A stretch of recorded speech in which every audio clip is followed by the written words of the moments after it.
Olá, bom dia. É hora de informação e prestação de serviço aqui na TV Canção Nova. Hoje é sexta-feira, 30 de janeiro de 2026. Na tela, você acompanha imagens de São Paulo, tempo encoberto agora pela manhã. Pode chover a qualquer hora do dia, inclusive com risco de alagamentos. Termômetros vão aos 25 graus. Entre os destaques de hoje, Canção Nova recebe encontro nacional do Exército de São Miguel. Novo bispo auxiliar de São Paulo será ordenado neste fim de semana. E uma exposição que recorda as brincadeiras de infância. Tudo isso e muito mais a partir de agora. A sede da comunidade Canção Nova, em Cachoeira Paulista, recebe até domingo mais um encontro nacional do Exército de São Miguel. As informações com o padre Evandro Lima. Os peregrinos que visitam a Canção Nova, nestes dias, buscam a intercessão de São Miguel Arcanjo.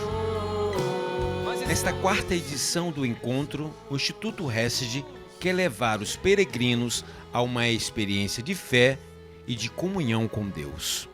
A proposta desse evento é viver um encontro com Jesus que se renove durante todo o ano e contar também com a presença do Arcanjo São Miguel.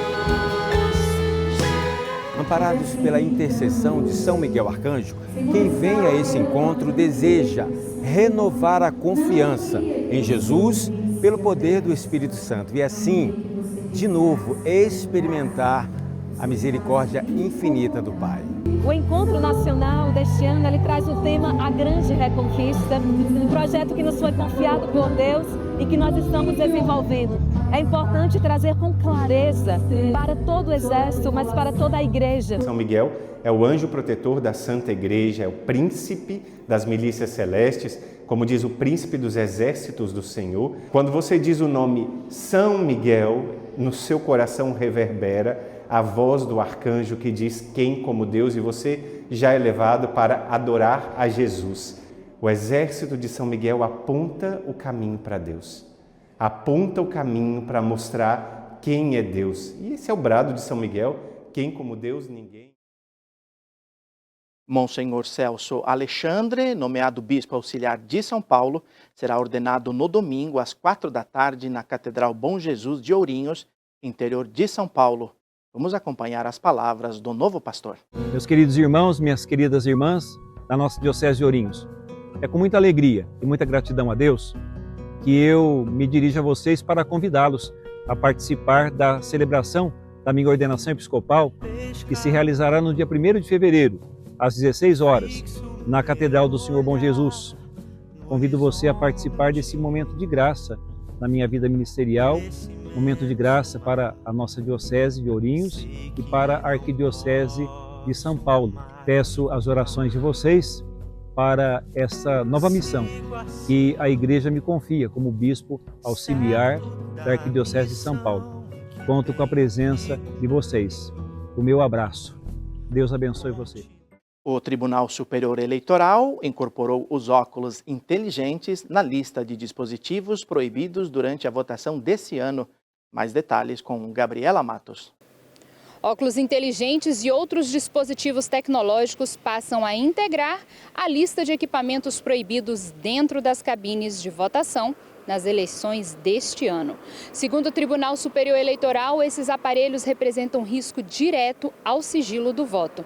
A decisão reforça o que já estava previsto na legislação brasileira, que proíbe o uso de telefones celulares, máquinas fotográficas e filmadoras no interior da cabine de votação. A regra foi incorporada à minuta dos atos gerais do processo eleitoral para as eleições de 2026, que também veda o uso de equipamentos de radiocomunicação, mesmo quando desligados. De acordo com o texto, a proibição se aplica a qualquer dispositivo capaz de registrar, transmitir ou divulgar a escolha do eleitor. As minutas e resoluções do TSE ainda serão debatidas em audiências públicas previstas para começar no dia 3 de fevereiro. A consolidação das decisões está marcada para 5 de março. Agora nós vamos a Belo Horizonte, porque a mineradora Vale foi multada em R$ 1.700.000 por conta de vazamentos de rejeitos de mineração. Quem explica pra gente é a repórter Vanessa Nício. Segundo a Secretaria de Estado de Meio Ambiente e Desenvolvimento Sustentável, os transbordamentos ocorreram no último fim de semana em estruturas de contenção de água em 2 minas da empresa. Em Ouro Preto, o extravasamento aconteceu na mina de Fábrica e atingiu cursos d'água da região. Já em Congonhas, o caso foi registrado na mina Viga, também com lançamento de água e sedimentos no meio ambiente. Apesar do impacto ambiental, segundo a Defesa Civil, não houve registro de feridos nem de comunidades diretamente atingidas. As autoridades reforçam, no entanto, que os danos aos recursos hídricos estão sendo avaliados. A multa aplicada leva em conta infrações como poluição ambiental, degradação de recursos hídricos e falhas no controle das estruturas. Além da penalidade financeira, a Vale deverá apresentar um plano de recuperação das áreas afetadas, com ações de contenção, monitoramento e mitigação dos impactos. Em nota, a mineradora afirmou que os transbordamentos foram rapidamente controlados, que nenhuma barragem de rejeitos foi afetada e que o material liberado era composto apenas por água e sedimentos sem rejeitos de mineração. Os órgãos ambientais seguem acompanhando o caso e novas medidas podem ser adotadas conforme o avanço das análises técnicas. De Belo Horizonte, Vanessa Anício para o Canção Nova Notícias, edição da manhã. E atenção, termina hoje o prazo para a regularização dos microempreendedores individuais que foram excluídos do Simples Nacional. Os microempreendedores individuais têm até hoje, dia 30 de janeiro, para regularizarem suas pendências no Simples Nacional. As razões para essa exclusão podem ir desde débitos tributários até pendências com a Receita Federal. Para verificar a situação do CNPJ, o microempreendedor deve entrar no portal Simples Nacional, por meio do site www.receita.fazenda.gov.br/Simples Nacional. Caso apareça na tela a frase "não optante pelo Simples Nacional" ou "não enquadrado no CIMEI", é preciso identificar os motivos da exclusão. Caso sejam as dívidas o problema, é possível regularizar via pagamento à vista ou parcelado, por meio da conta no portal gov.br. A regularização da situação fiscal também pode ser feita no ECAC da Receita Federal. Após a regularização, o microempreendedor deve solicitar novamente o Simples Nacional no portal da Receita. Mas essa solicitação deve ser feita somente até hoje. Caso o prazo seja perdido, só será possível retornar ao Simples Nacional no próximo ano. A seguir, ciclone extratropical traz chuva forte em grande parte do país e uma exposição aqui em São Paulo recorda as brincadeiras de infância. A gente volta em instantes. Estamos de volta para falar do clima, porque a chegada de um ciclone extratropical pode trazer chuva forte em algumas regiões. Confira como fica o tempo nesta sexta-feira.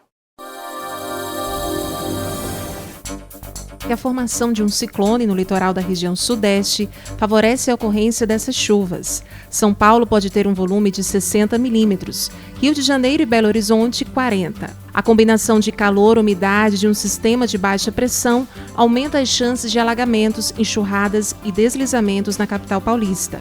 Máxima de 25 graus em São Paulo, 32 no Rio de Janeiro e 25 em Belo Horizonte. A chuva se intensifica no sul, principalmente entre o Paraná e Santa Catarina. Ao longo do dia, esse sistema evolui para a formação de um ciclone que reforça os temporais na região. O centro-oeste também está na rota desses temporais. As temperaturas seguem elevadas, com máximas de 29 graus em Campo Grande e 33 em Cuiabá. Essa chuvarada diminui no Maranhão, Piauí, Ceará e em boa parte do Rio Grande do Norte. Já na Bahia, ela ganha força. Calor de 31 graus em Salvador e 33 em Teresina. Em Cachoeira Paulista tem previsão de chuva e a temperatura diminui, máxima de 25 graus. Reforma da lei do petróleo na Venezuela e aumento da tensão no Irã estão entre os destaques internacionais de hoje. Na Venezuela, parlamentares aprovaram nesta quinta-feira, por unanimidade, a reforma da principal lei do petróleo do país. Ela tem o objetivo de reduzir impostos, aumentar a autonomia dos produtores privados e permitir a transferência de ativos, além da terceirização de serviços. A reforma chega após 20 anos de rígida nacionalização e foi influenciada pela proposta do presidente americano Donald Trump de investir 100 bilhões de dólares para a reconstrução da indústria venezuelana de petróleo. Após a aprovação, o Departamento de Tesouro emitiu licença geral para a flexibilização das sanções às exportações energéticas da Venezuela. E o Irã condenou a decisão da União Europeia de incluir a Guarda Revolucionária Iraniana na lista das organizações terroristas. A declaração foi feita por Kaja Kallas, alta representante da União Europeia para negócios estrangeiros e política de segurança. No comunicado, ainda se afirmava que o bloco passava a impor medidas restritivas, como o congelamento de bens e a proibição de viagens a 15 autoridades e 6 entidades do Irã. O ministro das Relações Exteriores iraniano, Sayed Abbas Araghchi, fez duras críticas à decisão, dizendo que enquanto muitos países tentam evitar a explosão de uma guerra geral, a Europa atiça as chamas. O processo de beatificação da serva de Deus Maria Trindade, irmã Clarissa, que viveu em Jerusalém, segue avançando. Recentemente, Dom Milton Kenan Júnior, bispo de Barretos, interior de São Paulo, esteve na Terra Santa para depor junto ao Tribunal Eclesiástico. Maria da Trindade nasceu e viveu grande parte da sua vida no calvinismo. Já adulta, teve um encontro decisivo com Jesus na Eucaristia, foi batizada e iniciou sua caminhada na fé católica. Fiel a essa experiência, consagrou sua vida a Deus entre as Clarissas em Jerusalém, onde viveu apenas 4 anos, que foram suficientes para amadurecer sua fé e fazer dela um exemplo a ser seguido. Muitos que viveram durante tantos anos fazendo uma experiência numa igreja evangélica e se dão conta de que é na igreja católica que nós conservamos a tradição, damos continuidade àquilo que os apóstolos nos transmitiram. A espiritualidade de Maria da Trindade foi marcada pelas chamadas locuções interiores, uma escuta íntima da voz de Deus no coração, sempre em profunda sintonia com o Evangelho. E é uma experiência que a pessoa não pode fabricar por si própria. É uma experiência que é um dom do Senhor, um reflexo do próprio Evangelho. Seus escritos, reunidos nos colóquios, continuam a tocar muitas pessoas e a despertar o desejo de um encontro mais profundo com Deus. Quando nós procuramos ler Maria da Trindade, a gente vai se dando conta de que o Senhor está próximo de nós, está junto de nós. Basta fazer um pouco de silêncio, basta que nós nos coloquemos cada dia um pouco diante dele em silêncio e nós podemos ouvir. Dom Milton esteve em Jerusalém por quase uma semana, convidado pelos frades franciscanos da Custódia da Terra Santa para depor em prol da causa de beatificação, mas também para celebrar nos lugares santos e fazer a sua experiência como peregrino. E no dia 14 de fevereiro, aqui no convento de São Salvador, nós iremos celebrar um dia de testemunhos e de conferências sobre a serva de Deus Maria da Trindade, que também celebra o centenário da sua conversão com o título Uma Luz na Noite. O Christian Media Center vai transmitir ao vivo toda a programação pelo canal oficial do YouTube. De Jerusalém, Cristiane Monteiro para o Canção Nova Notícias, edição da manhã. Na China, a Diocese de Macau abriu as celebrações pelos 450 anos de fundação. O ano jubilar diocesano vai até janeiro de 2027. José Miguel Encarnação. Bom dia, Brasil. A Diocese de Macau está já a celebrar os seus 450 anos. Foi há dias celebrada missa pelo bispo Dom Stephen Lee, missa aniversária que serviu precisamente para marcar o início das celebrações que durante o ano vão assinalar os 450 anos da fundação daquela que é a diocese mais antiga do Extremo Oriente. A missa, sob o tema Passagem da Verdadeira Luz, durou sensivelmente 2 horas, tendo a Sé Catedral ficado completamente repleta de fiéis, tendo alguns deles participado na missa, mesmo no lado exterior da Catedral. O momento alto da celebração foi a homilia do Sr. Bispo Dom Stephen Lee, mas principalmente o acendimento de 9 candeias, 9 velas, que foram entregues a 9 grupos de leigos, cada um deles representando as 9 paróquias de Macau. Desta forma, a Diocese de Macau quis dar aos leigos o papel principal de uma celebração que, como já dissemos, serviu para marcar o início das festividades dos 450 anos da Diocese de Macau, pois sem leigos não há Igreja Católica e sem paróquias não há Diocese. Aqui em São Paulo, mais de 1000 peças retratam a história dos brinquedos e das brincadeiras de infância. A repórter Luciana Santos foi lá conferir e conta pra gente. A amostra apresenta brinquedos que marcaram gerações. Eu estou aqui com a colecionadora Ana Caldato. Muito obrigada, Ana, por receber a nossa equipe. O que os visitantes vão encontrar, Ana, quando chegar aqui nessa exposição? A emoção dos brinquedos que tiveram na infância, assim que nós esperamos, né? Que eles reencontrem aqui uma sessão nostálgica e recordar, né? Aquele brincar com o amigo, com a infância do colega, dos pais. Nós selecionamos 4 décadas, de 40 a 80, para pegar esse público de pais, avós, para trazer os seus netos, seus filhos, né? Então são 4 gerações aqui de brinquedos. É uma exposição para todas as idades? Sim, nossa, aí sim, é o mais importante para todas as idades, principalmente de vô para pai, para mãe, para filho, para filha e para as crianças pequenas, essa nova geração. Muito obrigada, Ana. Fica aí então um convite para rememorar a infância. A exposição Uma Viagem ao Mundo dos Brinquedos fica até dia 1º de março, de terça a domingo, das 9 da manhã às 8 da noite. Para adquirir os ingressos, basta acessar farolsantandersãopaulo.com.br ou vir direto à bilheteria na rua João Brícola, número 24, na região central da capital paulista. De São Paulo, Luciana Santos, para o Canção Nova Notícias, edição da manhã. Obrigado por sua companhia. A gente se despede com imagens da Praça São Pedro, em Roma.